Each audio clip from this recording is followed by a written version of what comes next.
Hi there. I went to Michael's today and I picked up some new stuff, so I thought I'd show you what I got. I tried this new silver scribbles. It's the same as the other ones I was using, and I thought, well, I'm going to try these on the bottom of my shoe soles to see how they would look. So what I did is, this is brown and this is the silver, and I thought, wow, that's beautiful. That would look really nice on the bottom of the shoe for a sole instead of all this shiny glitter all the time. And I thought, wow, that's nice. Even if you use the glitter on the side and use that on the side, it would be very pretty. So I'm going to show you how I did this. I took, here's the pearl. This is silver on white. This is silver on purple. And this is black on yellow.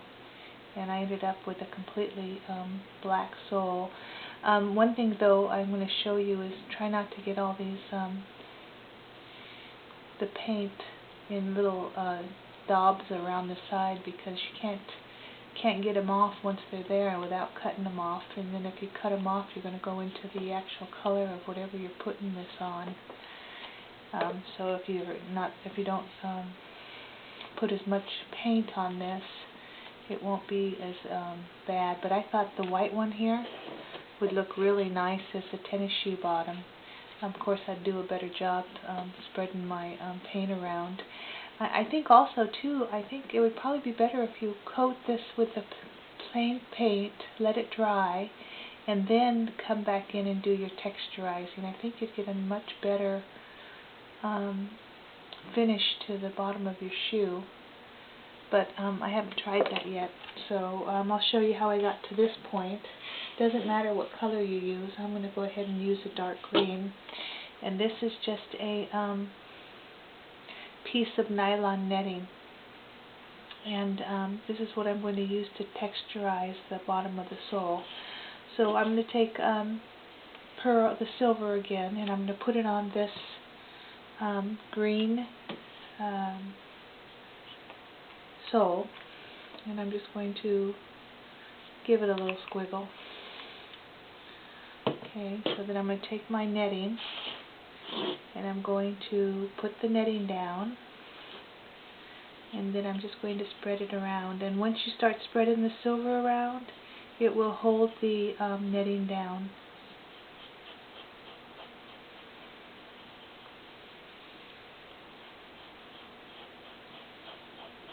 I need some more paint on here. I didn't put enough. Well, maybe.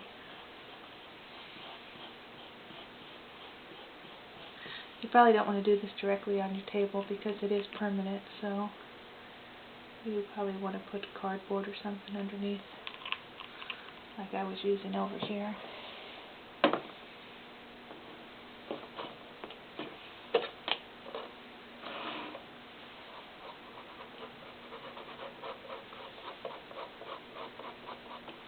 So just spread it around.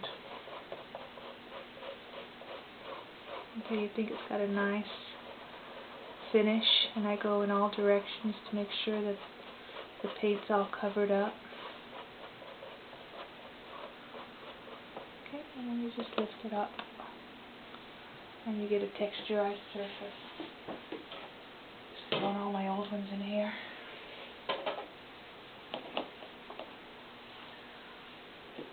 Okay, so now I would take whatever I have, something that's sharp, and go around and get rid of all of those little bumps that were created. That way you won't have to worry about them. They won't bother you. Okay, so we'll let that dry.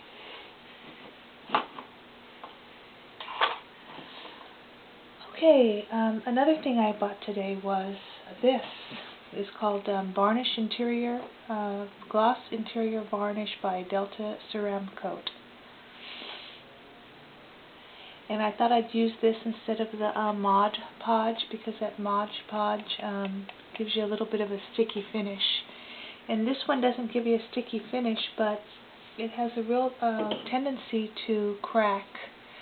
So what I did was I actually bent this all out of shape and let it crack, and kept recoating it, and you actually end up with something that looks like patent leather.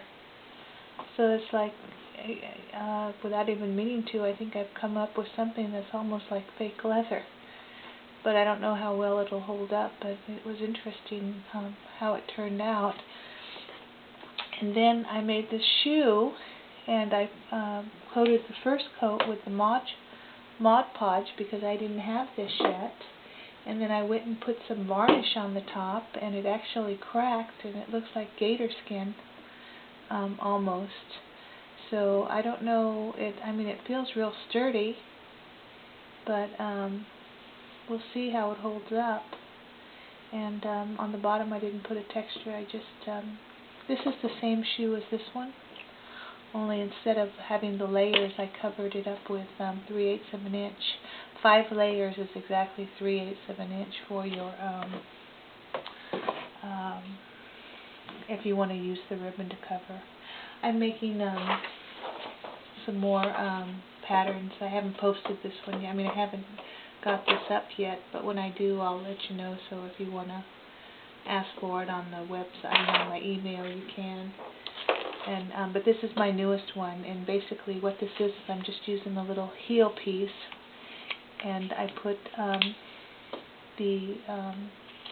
I sewed just a little loop on the top, like this, to hold the ankle strap. And this is just a bow, and I did on the shoe itself, instead of using eyelets like I did for the other ones, I just cut a slit on both sides, and I put the fabric covered elastic in there, and I just used the regular elastic on there, and gave myself a 2-inch leeway like I did on the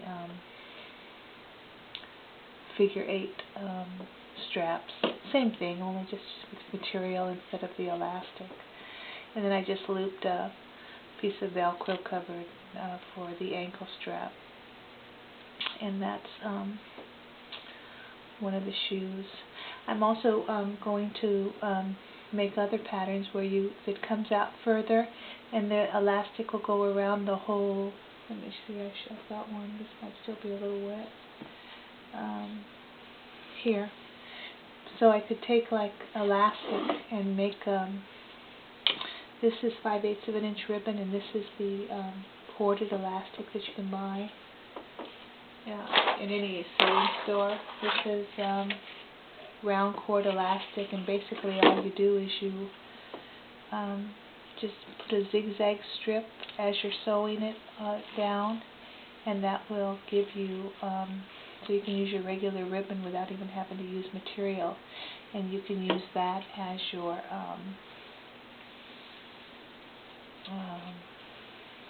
if you don't want to sew any fabric, you can just use your ribbon with elastic. Even 3/8 of an inch elastic will work. I just bought this today, so I could use it.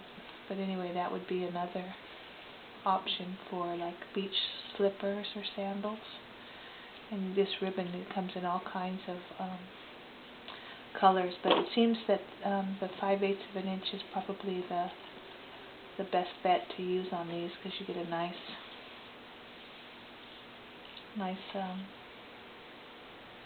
gather.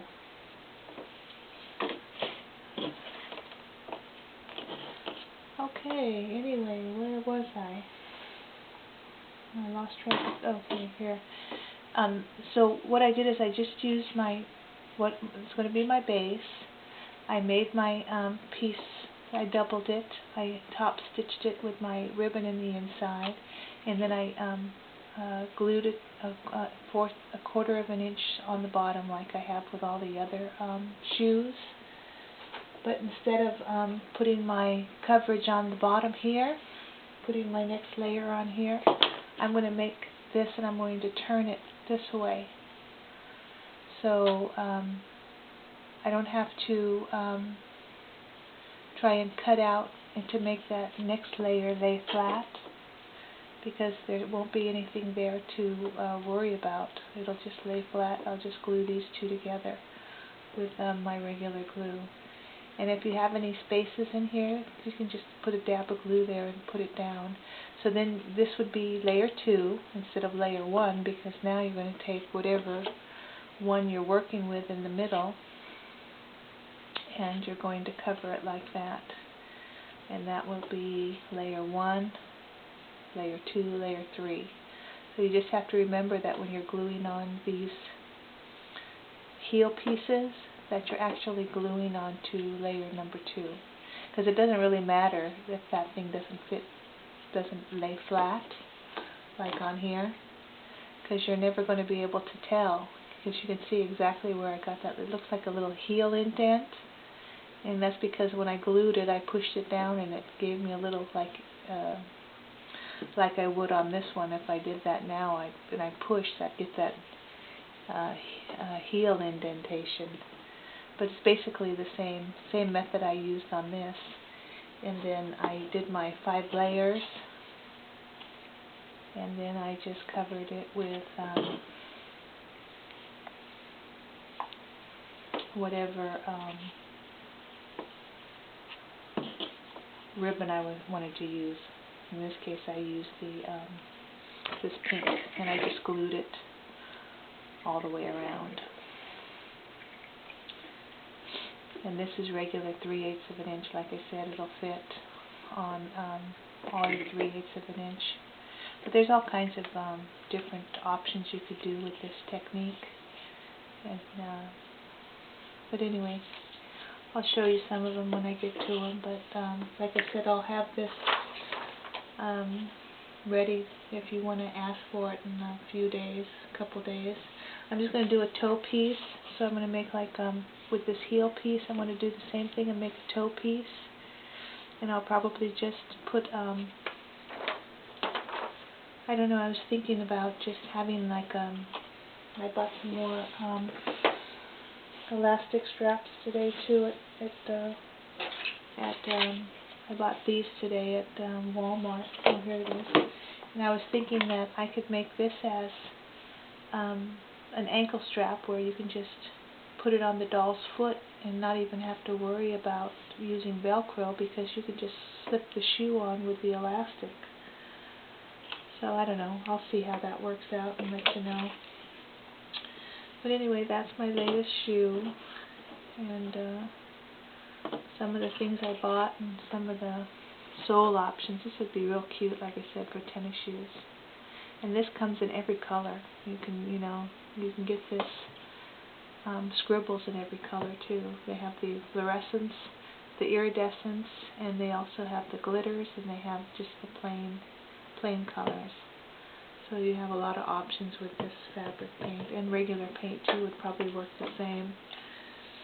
But anyway, that's where I am, and I'll see you again later. Bye.